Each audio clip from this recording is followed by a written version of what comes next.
하나님께서 주일 오전 여러분들에게 주시는 말씀은 창세기 3장 16절입니다. 창세기 3장 16절입니다. 하나님의 말씀을 받으시기를 바랍니다. 또 여자에게 이르시되 내가 내게 임신하는 고통을 크게 더하리니 내가 수고하고 자식을 낳을 것이며 너는 남편을 원하고 남편은 너를 다스릴 것이니라 하시고. 아멘. 기도하시겠습니다. 거룩하시고 자비로우신 하나님, 오늘도 하나님의 인도하심을 따라 예배의 자리에 나왔습니다. 하나님, 이 시간 설교자를 통하여 우리에게 말씀하여 주시고 그 진리의 말씀으로 우리 영혼을 소송케 하시며 우리 온 마음으로 예수 그리스도 한번 바라보게 하여 주시옵소서. 그리스도 안에서 참된 회복을 허락하여 주심으로 이 땅에서 창조의 목적을 따라 살아가게 하시고 그 아름다운 창조의 질서를 우리의 가정과 교회에 나타내게 하여 주시옵소서. 성령 하나님께서 인도하여 주시기를 간절히 원하오며 예수 그리스도의 이름으로 기도드리옵나이다. 아멘. 지난주 창세기 1장 27절을 중심으로 여러분들에게 설교했습니다. 이 구절은 인간의 존재의 의미를 이해하는 데 중요한 토대가 됩니다. 특별히 사람이 남자와 여자로서 존재한다라고 하는 의미가 무엇인지를 우리에게 이해시켜주는 중요한 근거를 제공합니다. 모세는 하나님이 자기 형상 곧 하나님의 형상대로 사람을 창조하셨다라고 말합니다. 그런데 여기서 끝나지 않지요. 사람을 창조하시되 남자와 여자로 창조하셨다라고 말합니다. 인간의 사람의 경이로움이 여기 있습니다. 사람은 단지 남자만을 지칭하지 않아요. 물론 여자만을 지칭하는 것도 아닙니다. 남자, 여자 모두를 사람이라고 말합니다. 남자도 여자도 아닌 사람은 없습니다. 하나님께서 이렇게 지으신 분명한 계획이 있고 목적이 있고 뜻이 있어요. 창세기 5장 1, 2절도 동일한 것을 말합니다. 이것은 아담의 계보를 적은 책이니 하나님이 사람을 창조하실 때에 하나님의 모양대로 지으시되 남자와 여자를 창조하셨고 그들이 창조되던 날에 하나님이 그들에게 복을 주시고 그들의 이름을 사람이라 일컬으셨더라. 창세기에서 가르치는 것은 진리입니다. 남자와 여자로 지음받은 사람은 전적으로 다른 피조물들과 같이 아니하지요. 하나님의 형상과 모양대로 지음받았기 때문입니다. 여기에 인간의 경이로움이 또한 있습니다. 자, 그렇다면 하나님께서 우리를, 사람을 하나님의 형상대로 하나님의 형상을 따라 남자와 여자로 지으셨다라고 하는 것은 무엇을 의미합니까? 다시 한번 말씀드리겠습니다. 하나님이 사람을 하나님의 형상을 따라 남자와 여자로 지으셨다라고 하는 이 진리가 가리키는 의미가 무엇이겠습니까? 하나님의 형상으로 지음받았다라고 하는 이 진술을 통하여 우리가 발견할 수 있는 몇 가지 사실이 있습니다. 하나님의 형상을 따라 지음받은 사람으로서 남자와 여자는 평등합니다. 동등해요. 그리고 남자와 여자는 사람으로서 존엄합니다. 이처럼 하나님의 형상으로 지음받은 남자와 여자는 서로를 존중해야 합니다. 남자와 여자로 지음받았다라고 하는 의미는 서로 조화를 이루며 살아가도록 하나님께서 지으셨다라고 하는 것이지요. 남녀 사이에 하나님께서 계획하셨던 것은 아름다운 하모니입니다. 그리고 사람을 남자와 여자로서 지으셨다라고 하는 것은 상호 보완적 관계라고 하는 거예요. 그리고 우리는 남자와 여자로 지음받았어요. 한 운명입니다. 결코 서로 떨어져 살 수 없는 한 운명입니다. 자, 이 6가지를 다시 한번 말씀을 드릴게요.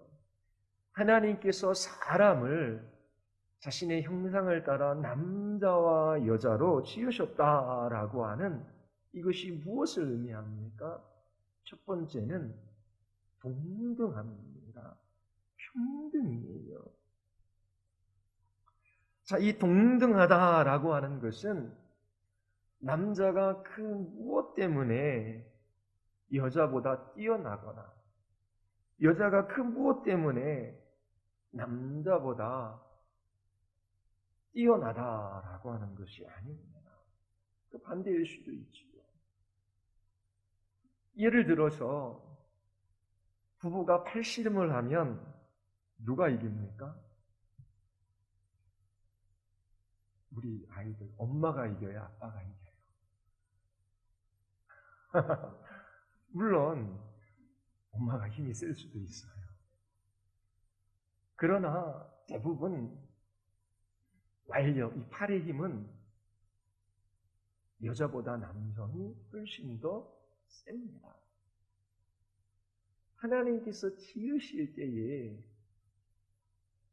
남성에게 더 강한 힘을 주셨어요. 다 인정하잖아요. 그렇죠?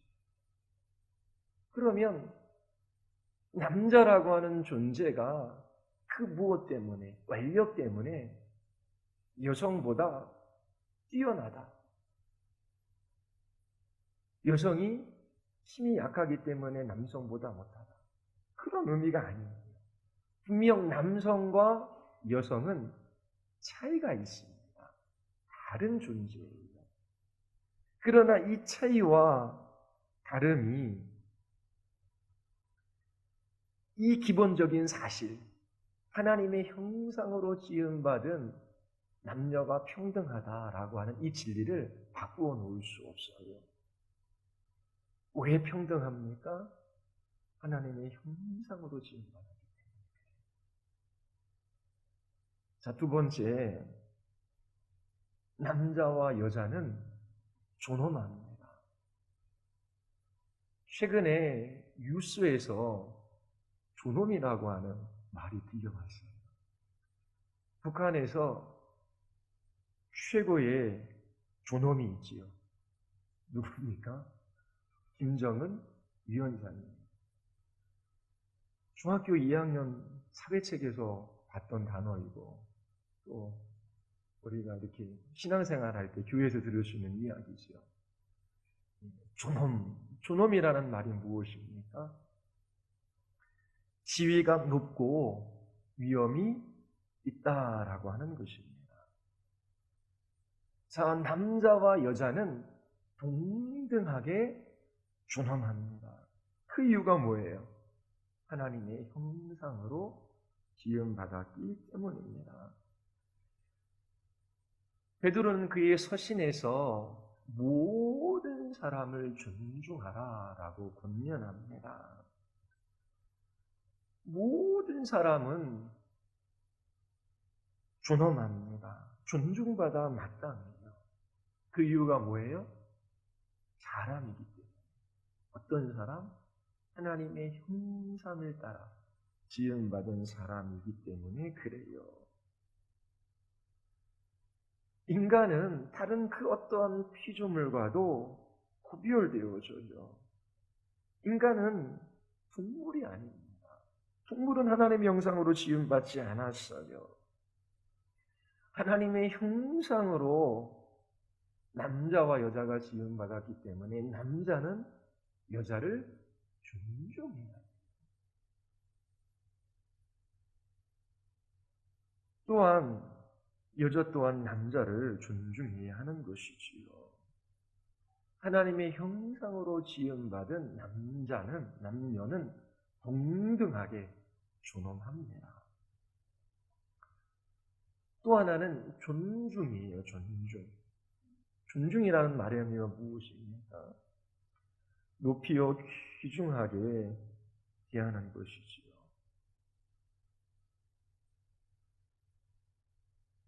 남녀가 타락한 이후에 이 모든 의미들이 퇴색되어졌습니다. 남자와 여자는 공경하고 서로 존중해야 돼요. 이 존중은 결코 한 방향으로만 흘러서는 안 됩니다. 하나님의 형상대로 지음받은 남자와 여자는 비록 타락했지만 일종의 경외감을 가지고 서로를 바라보아야 합니다. 옆에 있는 남편 아내 한번 바라보십시오. 너무나 신기하지 않습니까? 너무나 놀랍지 않습니까? 어떻게 이런 피조물이 있을 수 있습니까? 나와 달라요. 엄마 뱃속에 있던 그 태아가 태어납니다. 그러면 그 태어난 아이를 보고 생명에 대한 경외감을 보통 느껴요. 그 생명이 얼마나 높고 귀중한지. 자연의 위대함에도 이 경외감을 느낍니다. 하나님이 창조하신 저 하늘의 별들, 제가 잊지 못하는 세 가지 자연의 아름다움을 예전에 말씀드린 적이 있어요. 아프가니스탄 갔을 때에 하늘에 떠있는 별 때문에 감동이 있어요. 하늘에 떠있는 그 별을 보며 경외감이 생기더라고요. 그리고 제가 초등학교 1학년 때 경험했던 그 봄날의 아름다운 개나리, 중학교 2학년 때 경험했던 그 밤에 가로등에 떨어지는 한방눈, 너무나 놀랍더라고요. 자, 옆에 계신 남자와 여자를 바라보며 그런 놀라움, 감탄, 경의, 그런 거 보고 계십니까? 하나님의 형상대로 지음받았기 때문에 서로 존중하고 공경해요. 자, 또 하나는 조화입니다. 조화. 남자와 여자로 지음받았어요. 이것은 함께 어우러지며 서로 돕고 협력하며 살아가도록 하신 것입니다. 남녀가 함께 하모니를 이룰 때에 그 창조의 아름다움을 드러낼 수 있어요. 하나님의 영광을 가장 잘 드러낼 수 있습니다.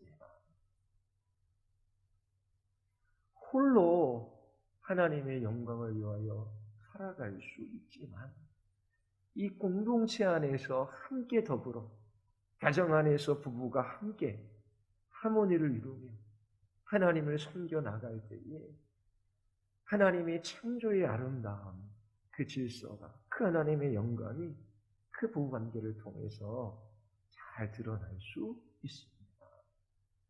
자, 남자와 여자로 지음받았다라고 하는 의미는 함께 어우러져야 되는 관계임을 우리에게 말해주고 있습니다. 또 하나는 뭐죠? 보완입니다. 보완. 자, 남녀 관계를 노래에 빗대어 말할 수 있어요. 여러 사람이 그냥 동일한 음으로 함께 노래하는 것을 뭐라 그래요? 제창이라고 합니다. 근데 남녀 관계는 이처럼 같은 음으로 부르는 재창이 아니라 합창이 되어야 해요. 합창에는 소프라노가 있고 베이스가 있고 알토가 있고 테너가 있습니다.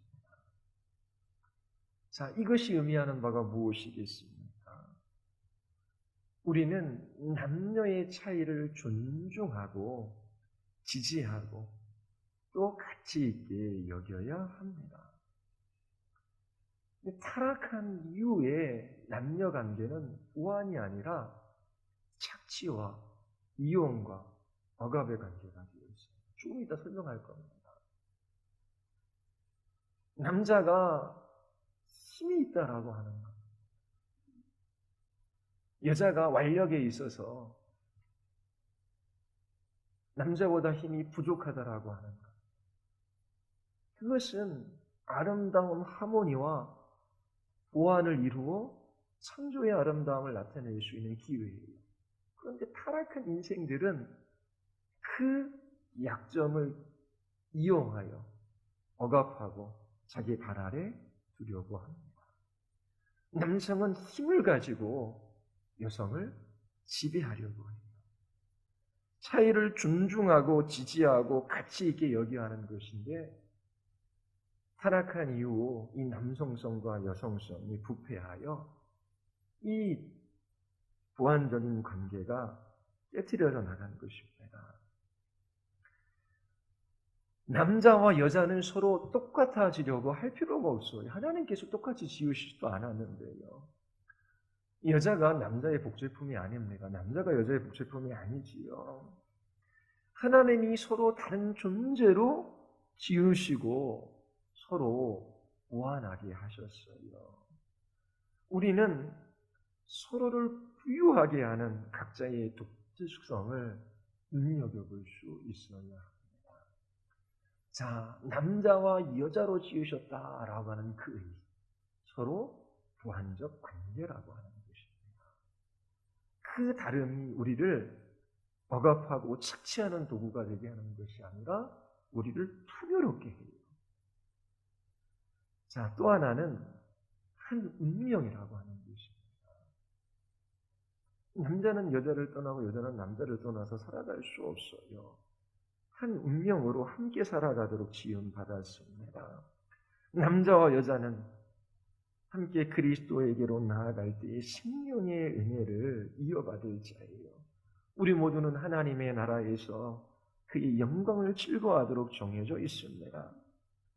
그러므로 하나님의 형상과 모양을 따라 남자와 여자로 지음받은 여러분들은 가정과 교회와 사회에서 평등한 관계를 이루어야 해요. 그리고 서로 깊이 존중하고 돕고 협력해야 하는 것이지요. 남녀의 차이를 존중하고 지지하고 가치 있게 여기며 하나님께서 창조하신 그 목적을 따라 살아가야 합니다. 하나님께서 자신의 형상을 따라 남자와 여자를 지으실 때에 하나님의 마음속에는 놀라운 계획이 있었어요. 그런데 아담과 하와의 불순종으로 말미암아 하나님의 계획이 실패한 것처럼 보입니다. 그러나 하나님의 뜻과 계획과 목적은 결코 실패하지도 않고 변하지 않아요.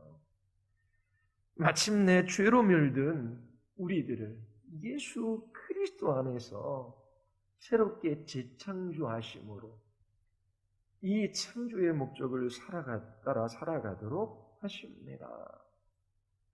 여러분 주위의 가정을 보십시오. 그리고 역사를 한번 보십시오. 가정에서 어떤 한 공동체에서 남녀가 평등하며 그리고 서로 존중하고 함께 아름다운 하모니를 이루고 서로 보완하며 함께 연합하는 그 아름다움을 보십니까? 좀처럼 그런 것들을 발견할 수 없어요. 오히려 깨어지고 일그러지고 망가진 관계들을 많이 봅니다. 우리의 자녀들도 하나님이 창조하신 그 남성다움에 대한 또 여성다움에 대한 이 경험을 갖지를 못해요. 남성과 여성에 대한 왜곡된 생각들을 가지고 있지요. 그 삶 속에서 고통과 비참함을 경험할 수밖에 없는 것입니다. 하나님께서 창조하신 그 본연의 목적이 있어요. 지난주에 말씀드린 것처럼 예수 그리스도 안에서 우리는 새로운 피조물로 변화되어져야 합니다. 예수 그리스도 그분을 만날 때에 이 창조의 목적을 따라 아름다움과 그 질서를 드러내며 살아갈 수 있어요. 지난주 간단하게 아담의 불순종으로 말미암아 들어온 죄, 그 죄가 남자와 여자의 관계를 어떻게 망가뜨렸는지 살펴보았습니다. 오늘은 좀 더 제가 어떻게 남자와 여자의 관계를 그렇게 망가뜨리는지 더 말씀을 드리겠습니다. 그리고 다음 주에는 정말 중요한데, 죄가 들어오기 전 하나님의 마음속에 있었던 그 계획, 그 비전, 그 뜻, 남성과 여성에 대한 하나님께서 처음 지으신 남성다움과 여성다움에 대한 하나님의 비전에 관하여 여러분들에게 말씀을 드리겠습니다. 여러분들이 오늘 설교를 통하여 남성과 여성 사이에 일어나는 이 갈등의 본질을 이해할 수 있기를 바랍니다. 오늘날 남자로 존재하고 여자로 존재한다라고 하는 이 의미를 이해하지 못함으로 얼마나 큰 혼란이 야기되고 있는지 알기를 바랍니다. 창세기 3장 16절을 보겠습니다. 하나님께 아담과 하와가 불순종했어요. 그들은 하나님의 선하심을 의심했지요. 자신들의 행복을 위하여 하나님을 등지고 그들 스스로의 지혜를 의지했어요. 그래서 그들은 하나님의 말씀을 저버리고 선악을 알게 하는 나무의 열매를 따서 먹었습니다. 하나님은 아담과 하와의 불순종에 대하여 책임을 물으셔요. 그들의 이 불순종에 대한 책임으로 하나님께서 그들을 심판하시고 또 저주를 내리십니다. 3장 16절 말씀, 하나님이 여자에게 내리신 저주이지요. 3장 16절 하반절 말씀에 한번 귀를 기울여 보시기를 바랍니다. 너는 남편을 원하고 남편은 너를 다스릴 것이니라. 이 창세기 3장 16절은 저주에 대한 설명이에요. 주로 말미암은 남녀관계의 비참한 결과들을 우리에게 말하고 있습니다. 앞으로 결혼 생활이 어떤 형태로 나타날지 우리에게 보여주고 있어요. 죄가 지배하는 곳에 나타나는 모습입니다. 자, 16절 하반절이 말하는 것이 무엇일까요? 아담과 하와의 불순종으로 인하여 죄가 들어온 후 깨어진 남녀관계에 그 실체를 보여주고 있어요. 그렇다면 깨어진 남녀관계의 이 본질은 무엇이겠습니까? 이것을 이해할 수 있는 열쇠가 창세기 4장 7절에 나옵니다. 한번 펴보십시오. 창세기 4장 7절은 3장 16절에서 설명하는 그 남녀관계의 깨어진 본질을 이해할 수 있도록 도와줘요. 하나님은 아벨에 대한 분노를 품고 있는 가인에게 경고하고 계셔요. 죄가 그의 삶을 지배하려 한다라고 말씀하시죠. 4장 7절 우리 같이 한번 읽어볼까요? 다 같이 시작.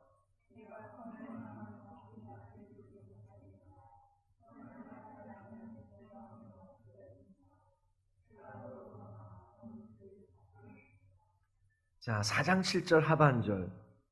죄가 너를 원하나 너는 죄를 다스릴지니라. 3장 16절 하반절과 비슷하지요. 너는 남편을 원하고 남편은 너를 다스릴 것이다. 자, 4장 7절 이 구절이 중요한 이유는 너는 남편을 원한다라고 할 때에 이 원한다라고 하는 말의 뜻, 이것이 무엇을 의미하는지 우리에게 보여주기 때문입니다. 4장 7절에서 죄가 카인의 마음의 문에 엎드려 있는 중이에요. 죄가 카인의 마음 안에 웅크리고 있다라고 하는 것입니다. 그런데 그 죄가 어떻게 해요? 너를 원한다라고 말씀하셔요. 이것은 죄가 가인을 제압하고 시비하려고 한다라고 하는 것입니다. 죄는 가인을 꺾고 복종시키고 조종하려고 하는 거예요. 가인을 자신의 노예 삼으려고 합니다. 3장 16절 하반절을 보십시오. 여자에게 있어 원함이 있어요. 이 원함이 의미하는 것이 무엇인지를 이제 알 수 있습니다. 너는 남편을 원한다라고 하는 것은 이 죄가 들어와 여자의 마음 안에 웅크리고 있어요. 이 죄가 지배적인 성향으로 나타날 때에 이 여자는 남편을 꺾고 복종시키려고 하는 것입니다. 남성을 자신을 위하여 이용하려고 하는 거예요.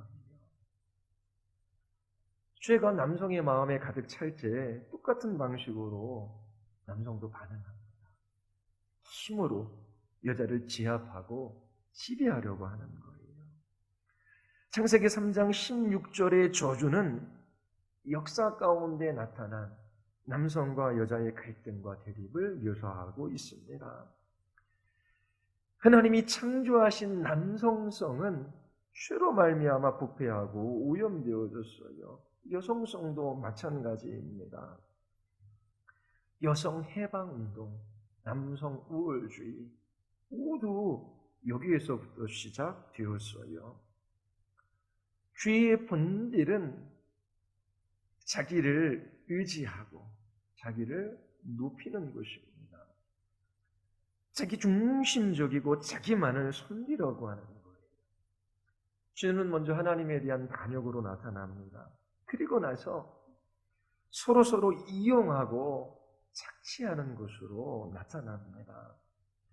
따라서 부패한 남성성의 본질은 자신의 개인적인 욕망을 위하여 여성을 복종시키고 통제하고 이용하고 자기를 높이고자 하는 활동이에요. 이 부패한 남성성에는 여자를 자기 발 아래 두고자 하는 경향성이 있어요. 부패한 여성성의 본질은 자신의 이기적인 목적을 위하여 남성을 꺾고 지배하고 복종시키고 조종하고 이용하여 자기를 높이고자 하는 활동입니다. 이 부패한 여성성에는 남성의 권위를 강탈하려고 하는 제약된 경향성이 있습니다. 부패한 남성성과 여성성의 차이점은 서로 각기 다른 연약함 속에서 발견되어져요. 우리는 서로 이 연약함을 자기 자신의 이기적인 목적을 위해 이용하려고 합니다. 남성과 여성성의 차이가 서로 보완되어져 아름다움을 나타내는 것이 아니라 조화를 이루려고 하는 것이 아니라 그 다름의 차이가 연약함으로 나타나고 그 연약함을 자기 자신을 위한 목적으로 그렇게 사용한다라고 하는 것입니다. 예를 들어 보겠어요. 남성은 여성보다 육체적으로 더 강한 힘을 가지고 있어요. 상대적으로 힘이 없는 것이 여자의 약점이 됩니다. 그래서 남성들은 강제로 성추행을 하고 폭행하고 때로 빈둥거리고 그리고 여자를 멸시하기까지 합니다. 분명히 남성은 여성보다 외력에 있어 본능적으로 강합니다. 그런데 부패한 남성성은 그 여성의 다름을 약점으로 삼아서 자기 자신을 위하여 이용하려고 하는 거예요. 여성도 마찬가지로 주인이지요. 남자 여자가 하나님의 형상대로 지음받았지만 모두 타락하고 부패해 있어요. 여성은 남성만큼 육체적으로 강하지 않습니다. 그러나 여성들은 남성들을 조종하는 방법을 알고 있어요. 여성들은 말에 있어 남성들을 능가합니다. 그리고 말로 안 될 때는 남성들의 정욕이라는 약점을 이용할 줄 압니다. 남성들을 지배하고자 하는 여성들의 능력, 힘이 있어요. 자기 자신의 신체를 이용하는 것입니다. 여성의 아름다움이 결코 그릇된 것이 아니지요. 자, 그런데 다이어트를 합니다. 그리고 화장을 해요. 몸매 관리를 합니다. 나쁜 게 아니에요. 그런데 자신의 신체를 이용하여 자기 자신이 원하는 것을 얻어내려고 하는 그런 방식을 사용합니다. 결혼할 때에 조건을 본다라 그러잖아요. 자, 남성이 여성을 볼 때에 여러 가지를 볼 수 있지요. 자, 타락한 일반적인 남성의 그 측면들을 보는 겁니다. 남성이 여성을 볼 때 뭘 봅니까? 뭘 봐요? 별로 이해.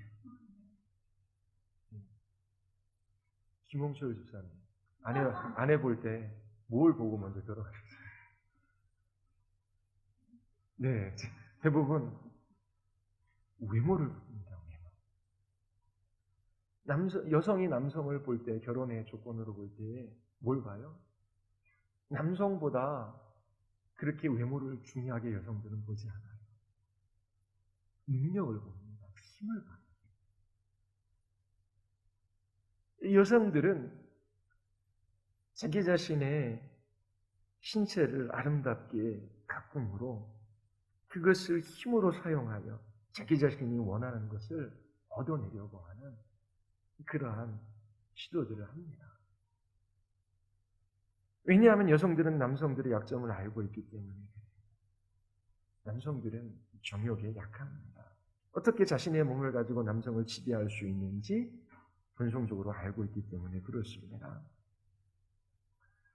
이처럼 타락한 남성들이 여성을 착취하고 이용하는 것은 역사 가운데 두드러지게 나타나요. 왜냐하면 거칠고 폭력적이기 때문에 그렇습니다. 그러나 여성들이 남성들을 이용하는 것은 우리 사회에 골고루 스며들어져 있습니다. 자, 이처럼 서로 지배하고 조종하고 복종시키고 그리고 지배하려고 하는 이러한 방식은 하나님께서 원래 뜻하신 것이 아니에요. 죄가 들어오기 전에는 그렇지 않았습니다. 이와 같은 일들이 일어나는 것은 하나님을 향한 반역의 결과입니다. 그렇다면 하나님이 뜻하신 남자와 여자의 모습은 어떤 것이었을까요? 죄가 들어오기 전 아담과 하와는 어떤 관계를 맺기로 되어 있었을까요? 오늘 여기까지 설교하려고 했는데 너무 길어졌어요. 그래서 도입 부분만 잠깐 하겠습니다. 우리가 이 질문에 대한 답을 창세기 1장 27절에서 이미 보았어요. 남녀 모두 하나님의 형상으로 지음받았습니다. 그들은 하나님의 형상으로 지음받은 사람으로서 동등합니다. 평등해요. 그래서 하나님이 뜻하신 남자와 여자, 그들은 동등한 관계를 맺도록 지음받았어요. 그리고 존엄에 있어서도 상호 동등하지요. 높고 위험 있는 존재입니다. 하나님의 형상으로 지음받았기 때문에. 그래서 서로를 존중하는 눈빛으로 바라봐요. 그리고 함께 하모니를 이루고 후원하는 존재로 지음받은 것입니다. 그리고 함께 더불어 살아갈 한 운명으로 부름을 받았어요. 하지만 이것으로 충분한 답이 되지 않습니다. 자, 예를 들어 발레를 한번 생각해 보십시오.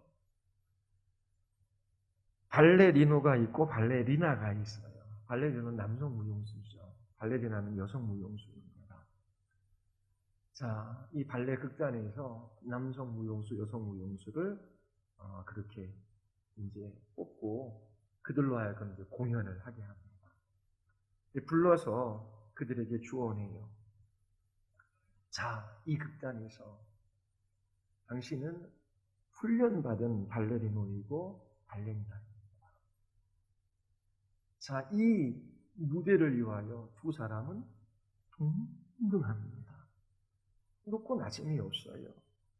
서로 최고의 무용수라고 하는 것을 인정하지요. 자, 이 공연에 앞서 서로를 깊이 신뢰하고 존중하십시오. 자, 두 사람은 함께 춤추는 것입니다. 서로 조화를 이루어야 돼요. 그리고 서로의 동작을 보완해 주어야만 합니다. 그리고 그 공연이 끝나면 함께 박수갈채를 받는 것도 잊지 마십시오. 자, 이와 같은 조언을 듣는 것은 중요하지요. 성공적인 발레 공연을 위하여 이러한 조언이 미치는 영향이 있어요.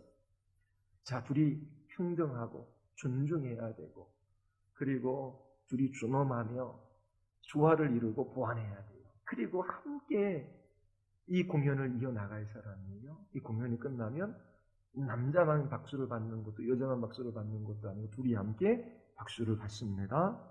자, 둘이 함께 잘 해나가십시오. 이것을 아는 것은 필요해요.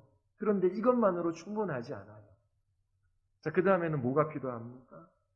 어떤 동작으로 춤을 추어야 할지 알아야 하는 것이지요. 그리고 각자의 위치에 대한 이해가 있어야 되는 것입니다. 함께 춤을 출 때에 누가 들어 올립니까? 발레리노, 남성이 들어 올려요. 누가 위로 올라갑니까? 여성이 올라가요. 자, 그러면 각자의 동작과 위치에 대한 이해가 있어야 돼요. 남자가 들어 올리기 때문에 힘이 세기 때문에 더 박수를 많이 받습니까? 그런 건 아니잖아요. 그렇죠? 둘이 각자의 위치에 대한 이해가 있을 뿐만 아니라 누가 이런 동작을 하고 그 동작을 누가 받쳐줄지 알아야 하는 것입니다. 춤에 있어서 각자 만들어내는 다른 동작들에 대한 이해가 이 두 사람에게 있어야 돼요. 무대에서 그들의 각자의 역할에 대한 이해가 없다면 아름다운 공연을 할 수 없을 거예요. 자, 한 가지 질문해 보겠습니다. 자, 하나님의 형상으로 지음받은 남자와 여자가 동등하지요. 타락하기 전 남성과 여성이 함께 살아가는 데 있어 하나님이 어느 한 사람에게 더 큰 책임을 부여하셨을까요? 더 큰 책임을 부여하셨을까요? 자, 제가 고등학교 때 경험했던 일인데요. 고등학교 2학년 때 자율학습을 마치고 10시 넘어 집으로 돌아가는 길이었습니다. 친구하고요. 육교를 걸어서 위로 올라갔는데 저기 보니까 여학생이 걸어가고 있는데 웬 머리를 빡빡 깎은 남자 두 명이 막 쫓아가고 있어요. 안 되겠다. 우리가 중간에 개입하자. 딱 꼈어요. 근데 그 머리를 빡빡 깎은 두 사람이 부르더라고요. 저는 고등학생이고 성인이었었는데 그래서 뭐 이러치러치 해가지고 엄청나게 맞은 적이 있습니다. 네. 자, 그래서 그 여성은 그 고등학생은 그 가던 길을 갔어요. 예를 들어서 그런 깡패가 있어요. 그러면 남성과 여성이 같이 걸어가다가 남성의 책임이 있습니다. 그게 뭐예요? 여성을 팔을 뒤로 딱 끌고 뒤에 서라고 하고, 무슨 일입니까? 도대체 왜 우리를 쫓고 있습니까? 누구에게 더 책임이 있어요? 별로 공감이 안 되십니다. 분명히 그러한 책임은 남성에게 있어요. 자, 그런 질문을 한 겁니다. 다음 주에 이제 연결되는 이야기입니다. 자, 남성과 여성을 서로 존중해야 하는 것이지요. 자, 그렇다면 상호 존중을 같은 방식으로 보여줘야 할 의무가 있나요? 존중하되 그 방식이 다릅니다. 상호 간 서로 섬김으로 조화를 이루고 화합해야 되지요. 이러한 섬김의 형태가 남자와 여자에게 있어서 같은 모습으로 나타날까요? 그렇지 않습니다. 다음 주에 상호 보완과 조화에 관하여 성경이 말하는 것을 여러분들에게 설교하겠습니다. 성경이 분명히 가르치는 것이 있어요. 남성은 여성을 향하여 하나님이 주신 고유한 책임이 있다라고 하는 것입니다. 여성 또한 남성을 향하여 하나님이 주신 고유한 책임이 있어요. 이런 책임은 같지 않습니다. 그런 것들은 우리에게 주어진 은사에 달려있지 않아요. 우리의 남성성과 여성성에 근거합니다. 하나님께서 그렇게 디자인하셨어요. 단지 생물학적 기능에 한정된 것이 아닙니다. 하나님께서 사람을 창조하실 때 남자와 여자로 창조하셨어요. 그렇게 창조하신 분명한 계획이 있으십니다. 이러한 남성성과 여성성의 의미에 대해서 제대로 이해해야 돼요. 그러면 그들에게 주어진 서로 다른 책임이 무엇인지 그것을 알아야 합니다. 오늘날 이러한 남성들에게 주어진 책임, 여성들에게 주어진 책임, 이런 것들에 대한 혼란이 야기되고 있어요. 그리고 세상으로부터 공격을 받습니다. 어떻게 이러한 책임이 다를 수 있느냐. 그러면서 공격해요. 남성성과 여성성의 고유한 의미들을 무시합니다. 그리고 남성과 여성의 동등을 강조하려고 하는 경향이 있어요. 각각의 그 독특성을 인정하지 않습니다. 남성과 여성의 성향에 있어서 별 차이가 없다라고 말할 때에 그렇게 상호 평등을 말할 때 우리가 얻을 수 있는 것이 무엇이겠습니까? 남성과 여성에 대한 혼란만 야기시킬 뿐이에요.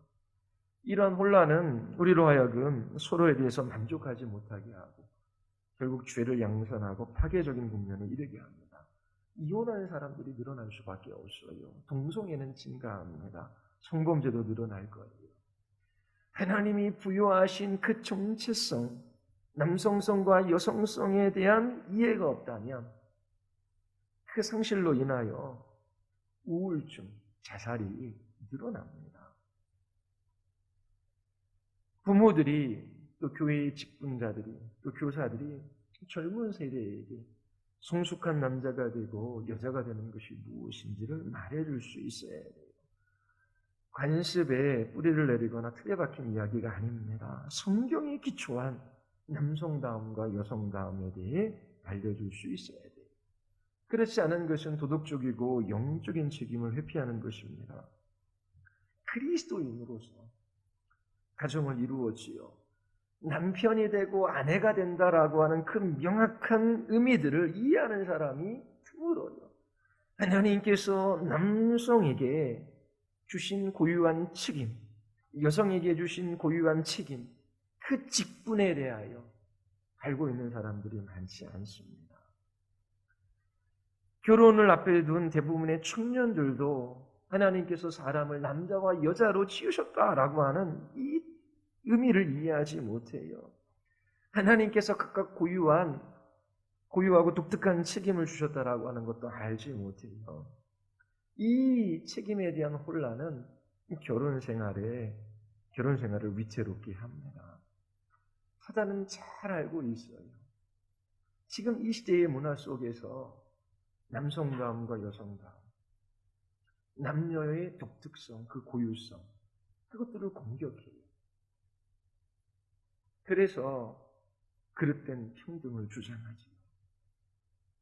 가정이 파괴되어집니다. 부부관계를 아름답게 맺어갈 수 없어요. 가정이 흔들리면 사회도 흔들립니다.